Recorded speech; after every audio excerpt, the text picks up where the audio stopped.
रहे थे। जनाब अस्मा डट गई, जनाब सिद्दीक अकबर की साहिबजादी, और कहती है अबू जाल ने जब कहा ना बता कहाँ है, फरमाती है पता नहीं खुदा ने मुझे कितनी कुव्वत अता फरमाई। मैं बोली और बोल के कहा मैं अबू बकर सिद्दीक की बेटी हूँ, मैं झूठ नहीं बोल सकती। कहने लगी अबू जाल सुन, मुझे पता है वो दोनों कहाँ हैं, और मैं तुम्हें बताऊंगी कोई नहीं, मुझे पता है, पर मैं तुम्हें वो हल्का यारा तो बरेशम की तरह नरम, रिज़्म हक को बातिल हो तो फौलाद है मोमिन, पता है मुझे वो कहाँ है, पर जरूरत है तो पूछ के दिखा। कहती है चौक था मक्के का और मेरा इज्जत वाला घराना था, पर अबू जाल ने भरे बाजार में मेरे मुंह पे थप्पड़ मार दिया। कहती है मेरे कान में बाली थी, नीचे पत्थर था, मैं उसके ऊपर गिरी तो मेरा कान फट गया, लोगों ने अबू जाल को पकड़ा ले गए। फरमाती हैं वो आजमाइश भी मैंने दी, इम्तिहान भी दिया, फिर मैं अंदर आई और मैंने फिर अपने उस बहते खून को अपने कपड़े के साथ साफ किया, मुंह को लपेटा और फिर मैं खाना पकाने लगी। कहती हैं उसी तरह खाना पकाया, उसी तरह तैयारी की। गारे सौर पे जो पहुंची तो अबू बकर सिद्दीक ने लिपटा हुआ मुंह देखा। बेटी को तकलीफ में देखे और फिर बाप रात सो जाए, ये हो नहीं ना सकता। तो कहा अस्मा बेटे चेहरे को क्या हुआ, क्या बात है? अर्ज की कुछ नहीं अब्बा जी। फरमाया नहीं बेटे कोई तकलीफ है, कोई चोट है? नहीं अब्बा जी कुछ नहीं। हुजूर ने फरमाया अस्मा खोल ना बेटे चेहरा क्या है। जनाब अस्मा ने कपड़ा हटाया तो खून बहने लगा। क्या हुआ?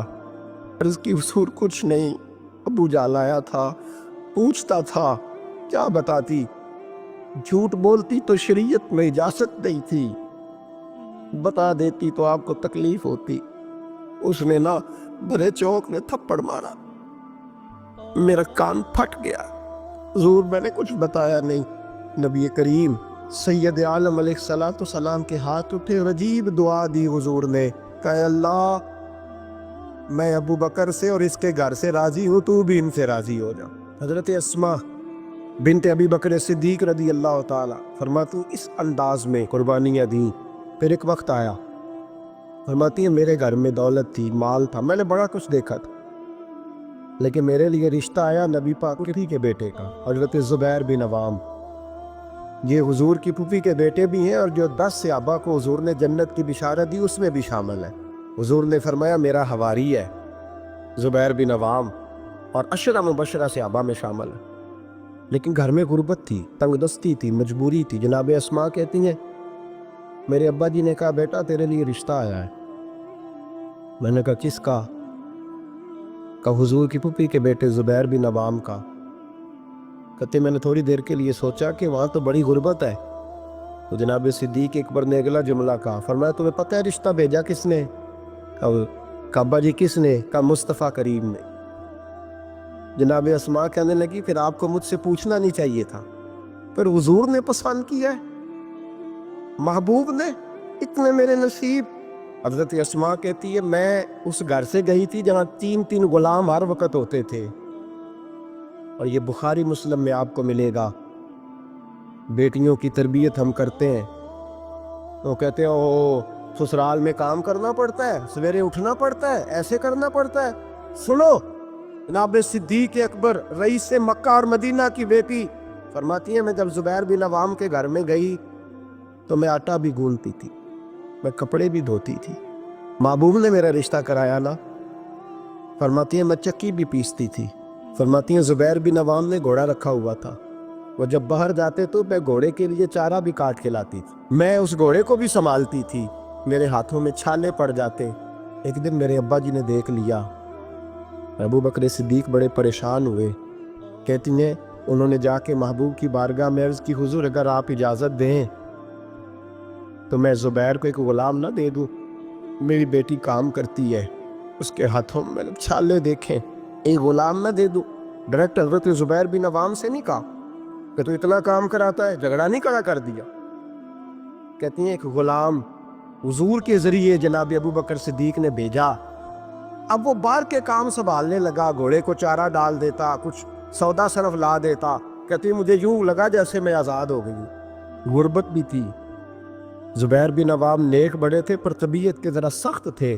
ایک دن ابا جی آئے تو میں نے کہا حضور اور تو کچھ چیز نہیں چاہیے، تھوڑی سختی ہے طبیعت میں. تو کہتے ہیں میرے والد نے یہ نہیں کہا میں پوچھوں گا، میں حضور سے بات کروں گا. کہنے لگے بیٹی صبر کر، بیٹی صبر کر، تیرا خامد نیک ہے، اگر تو اس کی رضا میں دنیا سے گئی تو رب تجھے بغیر حساب جنت عطا فرما دے گا. اور خامد کی پرہیزگاری بھی تو دیکھو نا بھائی، صرف دولتوں کی ضرورت ہے، صرف ان چیزوں کی ضرورت ہے، اس کی پرہیزگاری بھی دیکھو. اب اسماء کہتے ہیں اس کے بعد میں نے شکوہ نہیں کیا. اس کے بعد دوبارہ شکوہ، سخی بڑی تھی حضرت اسماء. حضرت عبداللہ بن زبیر آپ کے بیٹے تھے. کسی نے ان سے پوچھا کہ آپ کی والدہ کا کیا حال تھا؟ تو فرماتے میں اماں کو مصلی پہ چھوڑ کے گیا، عبادت کر رہی، عبادت گزار بڑی تھی، مصلی پہ چھوڑ کے گیا. فرماتے میں ظہر کے وقت گیا اور عصر کی نماز کے بعد آیا تو میری اماں ابھی بھی مصلی پہ بیٹھی تھی اور رب سے معافی مانگ رہی تھی. کہتے بڑی سخی تھی. اور میری خالہ سیدہ عائشہ بھی بڑی سخی تھی.